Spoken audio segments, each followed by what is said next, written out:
Oh no, this can't be.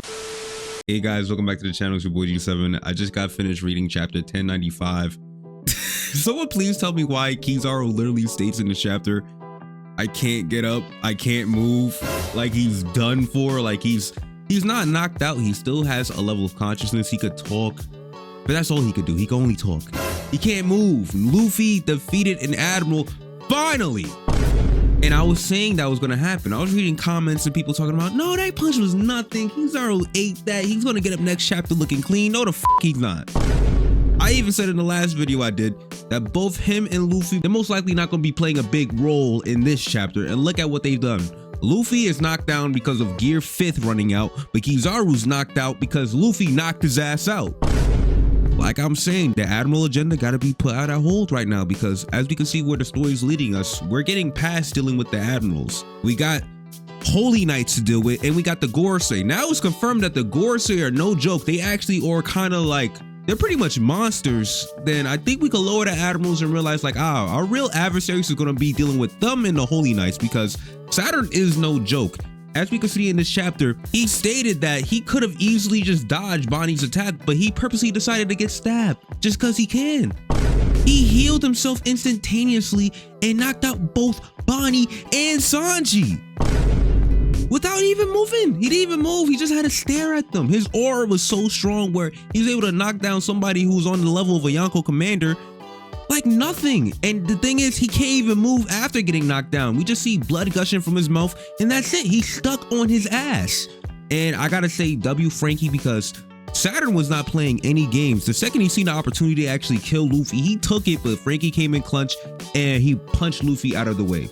Very similar to how Vegeta did it. I must say that was a nice little touch to add on, because Luffy's tough. He could take a punch from Frankie. It's better than getting stabbed up by the Gorosei. But anyways, after that, we get to find out that Puma is the last remaining member of his race, the Bacchanaya people. And also, he was pretty much born into slavery. The second that he was born and they found out his blood, the doctors believed that there was nobody like around to confirm it to like the military, to the government. But apparently the government had eyes in the hospital and they found out his race and they took him as a slave automatically, him and his entire family, his mother and his father. And he was just born into slavery. Like that's all he knew from his childhood. Like that seemed like it was normal. Getting whooped and everything seemed like a normal reality to him. And his father stated to him when his mother died that she's in a better place now. And to be honest, he was 100% right. And we also get to see Figurlin Garling, and this dude was a freaking monster in his youth. For one, very similar to Shanks. I think it's safe to say, even though they're in the same family, it's safe to say this is Shanks' pops. Like, remove the hairdo, that is Shanks, like in all honesty. Like this is just Shanks walking around right now. And this dude killed off the king of God Valley just out of a whim. Like they're literally making a sport to kill off the people of the land. And he got a penalty point for killing the king before he even started. So Garling is like, he has no compassion, no anything if you're not part of the Celestial Dragons. And the thing is, he killed off a Celestial Dragon a couple chapters ago, so I don't think he has any regard for life itself. So hopefully this dude is a monster, because as we know what took place in God Valley, Roger's gonna be there, Whitebeard's gonna be there, Rox is gonna be there. This flashback might be the best flashback we get in One Piece. It might be the saddest because this is Kuma's flashback, but it might be the craziest because we get to see Roger, Whitebeard, Rox. We get to see younger Big Mom, Kaido. Yo, the whole shebang. Like, this is gonna be great. But anyways, outside of the fact that we've seen Figurlin Garling and we've seen what's taking place over here and how evil and twisted the world government is, I'm gonna get into that in a second. We also get to see Ivankov and another person named Jenny, a young girl. And the thing is, I don't know who she is in current time, so it's probably safe to say that she might be getting killed at the end of this flashback. It gotta be sad. Oda doesn't kill people in the present time that often, but in flashbacks, that dude he's pretty much the same as Gege, the same dude who made JJK. People are gonna die in this flashback. That's confirmed. Like he goes crazy in flashbacks, so yeah, if you don't see them in the present time, I'm just gonna write them off as being dead. But anyways, we see Ivankov, and of course he's the one who's actually the most cheerful, the one who's the most charismatic, the one with the most energy, uplifting spirit.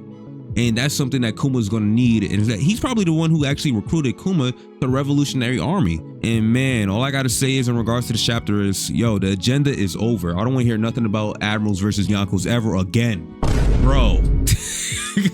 Yo, I had to wear the beanie out of respect of Kizaru because I like the admirals. I love them, like they're cool, but we gotta chill with the agendas. No more copium. Like, I get it. Kizaru did not want to kill Vegapunk, but Luffy did knock the fucking stars out of that dude, so I don't want to hear anything else. Back to the world government. So we hear in the beginning of the chapter that if you're a rank under a captain, you're not supposed to be in the presence of the Gorosei, especially when they do a transformation.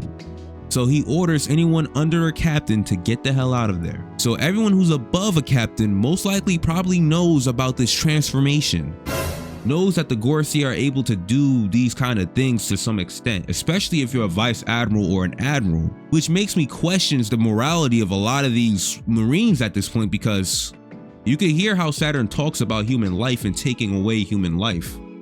You can see how he moves around. He's so willing to actually take a Marine's life if need be. Even though Akainu did it, when Akainu took out a Marine, actually, no, I was going to say he did it in private, but nah, I got to remember, he almost killed Kobe in front of everybody. But that just made me question like the whole moral point of the Marines. Like, why was Garp so heavy bent on Luffy becoming a Marine? And he knows of the atrocities that the Marines have to follow through over orders of the government. He was there at God Valley. This game that they're doing about literally committing genocide, Garp knew about it. He witnessed it. And that was one of the main reasons why he decided he didn't want to become an admiral. So I'm really curious to find out, Garp knowing all of this, why he was so like pent up about making Luffy and Ace become Marines if the Marines are gonna have to do things like this. Like right now, seeing the way the government is moving, I could completely understand why Kuzan did what he did and joined the Blackbeard Pirates. Because if he could make a more of a better change instead of repeating what took place in Ohara, I get it. I understand it. It's not worth it. Like literally the pirates, even though to the world they're viewed as the actual devils, the literal devils is the world government. Like it's, yo, One Piece, there's no other story like One Piece. Oh my goodness, bro. It's just so, the world building is just so genius. And this is when we just gotta let Oda cook and just be patient with the chapters and just wait for the next one to get an understanding of what's going on, because this was masterful when it comes to world building and actually understanding what's going on with Kuma. I can't wait to see what happens next chapter. I don't want to hear shit about the admirals and the copium. Shanks Pops is, I want to see Shanks Pops put in work. I actually want to see how does he stand up when it comes to fighting against actual top tiers like Roger and Rocks. I would say Whitebeard, but Whitebeard was under Rocks at the time, and all we hear about is Roger and Garp versus Rocks. I want to see where does he stand out when it comes to dealing with men of that stature, and maybe going by the fact that he is so nice with the blade, that explains why Shanks genetically most likely, you know, took some of his father's traits, and that made him much more of a better fighter at the end of the day. And also, I do want to see the connection between Firgalin and Mihawk, because if we look at Mihawk has like a certain, like, he has like a holy-esque vibe to him. Like, his sword is a cross, his little mini blade is a cross. What is Mihawk's backstory? Like, who made him the greatest swordsman? Who did he defeat to get that title? And who the fuck gave him that blade?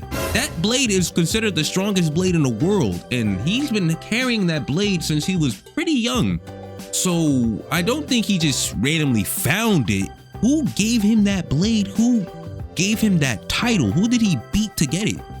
So if you guys like hearing me ramble about the chapter for over 10 minutes, then please feel free to leave a like, comment, and share. And most importantly, subscribe to the channel if you want to see more content like this one. Yo, the Admiral agenda is over. Luffy, Monkey D, he's did it. He's finally defeated the Admiral. I'm glad it was Kizaru, because if it was Green Bull or Fujitora, it probably would have count. He had to beat one of the original three. He's finally officially proved himself to be of Yonko caliber, because there was no one helping him in this fight against Kizaru. And he knocked the fucking stars out of Kizaru, and that's what I wanted to see right there. But anyways, I'm gonna catch you guys later. Peace out.